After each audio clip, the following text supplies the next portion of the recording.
চট্টগ্রাম জেলা গোয়েন্দা ডিবি পুলিশের ধারাবাহিক বিশেষ অভিযানে বহুল আলোচিত শীর্ষ সন্ত্রাসী মোবারক হোসেন ওরফে ইমন ওরফে ডেভিড ইমন সহ 5 জনকে গ্রেফতার করা হয়েছে। লাঠি দে তো। নাম কি? মিরাজ। বাড়ি কই? বাড়ি ঢাকা। এই তোর কথা এরকম আর ঢাকা বাড়ি মানে? স্যার আপনি দেখেন না আমরা কি অনলাইন। তোর অরিজিন কই তাই বল। বাড়ি কোথায়? আমার অরিজিন বাড়ি স্যার আমি এখানে চাকরি করি। কই চাকরি করিস? আমি ঢাকা পুরান ঢাকাতে চাকরি করি। তোর বাড়ি কই সেটা জিজ্ঞাসি। আমার বাড়ি চট্টগ্রাম। এই লাঠি দে তো। এ সময় তাদের দেওয়া তথ্যের ভিত্তিতে একটি বিদেশি পিস্তল, 2টি দেশীয় এলজি এবং অন্যান্য দেশীয় অস্ত্র উদ্ধার করা হয়েছে। পুলিশ জানায় গত 13 জুন পাহাড়তলী এলাকায় সংঘটিত মাকসুদুল হক চৌধুরী হত্যা মামলার তদন্তে সিসিটিভি ফুটেজ, প্রযুক্তিগত তথ্য ও গোয়েন্দা তথ্য বিশ্লেষণ করে জড়িতদের শনাক্ত করা হয়।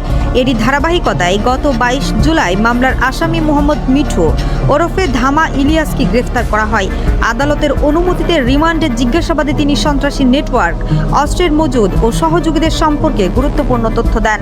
এই তথ্যের ভিত্তিতে 29 জুলাই যশোরের ঝুমঝুমপুর এলাকায় যশোর জেলা পুলিশের সহযোগিতায় অভিযান চালিয়ে ডেভিড ইমন সহ 4 জনকে গ্রেফতার করে ডিবি পুলিশ।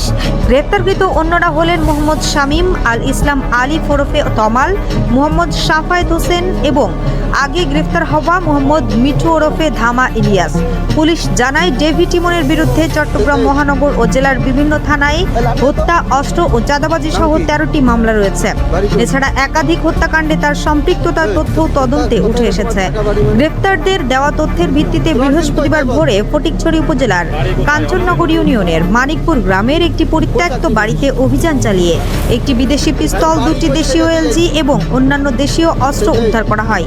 পুলিশ জানিয়েছে উদ্ধার হওয়া অস্ত্রের ঘটনায় অস্ত্র আইনে মামলা প্রক্রিয়াধীন রয়েছে।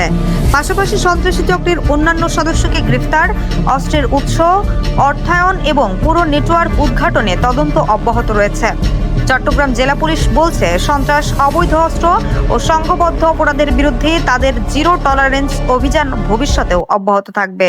একটু জানতে চাচ্ছেন যে এই যে ডেভিড ইমন বা সন্ত্রাসী ইমন, এই যে তাকে যে ধরা হলো, তো এই ধরার পিছনে আসলে অনেক কাহিনী আছে। জাস্ট ছোট করে 1 মিনিট আমি একটু বলি যে তারা কিন্তু অত্যন্ত ধুরন্ধর এবং খুবই চালাক, এবং তারা কিন্তু কোনো নেটওয়ার্কের বাইরে থাকে। বলা যায় যে তারা ওইরকম সিম ইউজ করে না, সব বিদেশি নাম্বারগুলো ব্যবহার করে, অ্যাপসের মাধ্যমে তারা কথা বলে। এইটার ভিতরে ঢুকে কাজ করা এত সহজসাধ্য বা একদিনের বিষয় বা 2 দিনের বিষয় না, এটা অনেক দীর্ঘদিনের বিষয়।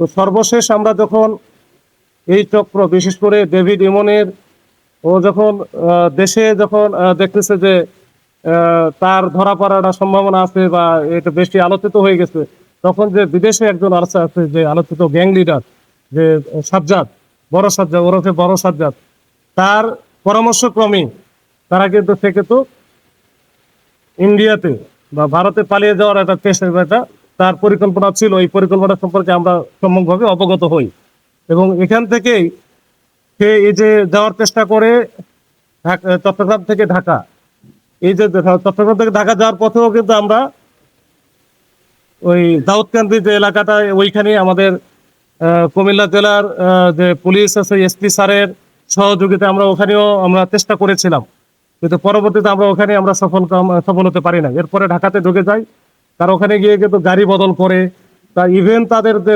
ড্রাইভার পর্যন্ত চেঞ্জ করেছিল। চেঞ্জ করে এটা একটা পর্যায়ে তারা আমাদের কাছে খবর আসে বা আমরা ওইভাবে এটা নিয়ে খবর পাই যে খুলনার দিকে যাবে। তা আমরা কিন্তু সেইভাবে এই যে পদ্মা সেতুতে যে টোল প্লাজা আছে, ওইখানেও কিন্তু আমরা একটা চেকপোস্ট স্থাপন করি। বিশেষ করে ওইখানকার মুন্সিগঞ্জের পুলিশ সুপার স্যারের তাৎক্ষণিক রেসপন্সে ওইখানে ভালো একটা আমরা চেকপোস্ট করি। কিন্তু আমাদের ওইখানে আমাদের ব্যাড লাক যে আমরা ওই সময় আসলে ওইখানে ধরতে পারি নাই। এরপরে আমরা পাস করে চলে যাই।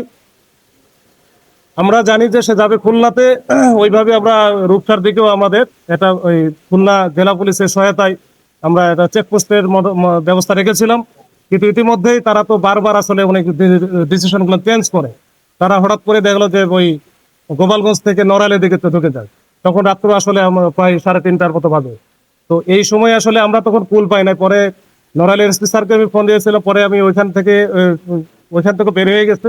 এরপরে যশোরের সাথে আমরা যশোর এসপি স্যারের সাথে যোগাযোগ করে ওইখানে লাকিলি স্যারকে আমি পেয়ে গেছি এবং স্যার একেবারে প্রথম কলেই ধরেছেন এবং সাথে সাথে আমাকে একটা টিম অ্যাসাইন করে দিয়েছেন বা আমার সাথে ট্যাগ করে দিয়েছেন। আমি ওই টিমকে সার্বক্ষণিকভাবে সহায়তা করে এবং কোথায় কি যাচ্ছে আমরা সব আপডেট দিয়ে আপনারা জানেন যে যশোরের যে ঝমঝমপুর এলাকা ওইখানে মোটামুটি ভোরের দিকে 5টা বা এরকম 6টার দিকে আমরা কিন্তু এই যে ডেভিড ইমন সহ আরো 3 জন মানে সব মিলে 4 জনকে ওখানে গ্রেপ্তার করতে সক্ষম হই এবং আমাদের টিমটা পিছনে ছিল।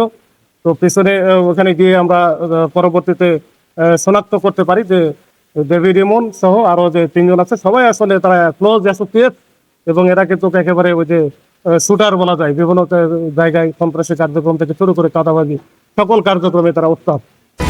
HM Expert B500 CWR স্বাধীনতার সুবর্ণ জয়ন্তীতে নতুন বাংলাদেশ গড়ার প্রত্যয় HM Steel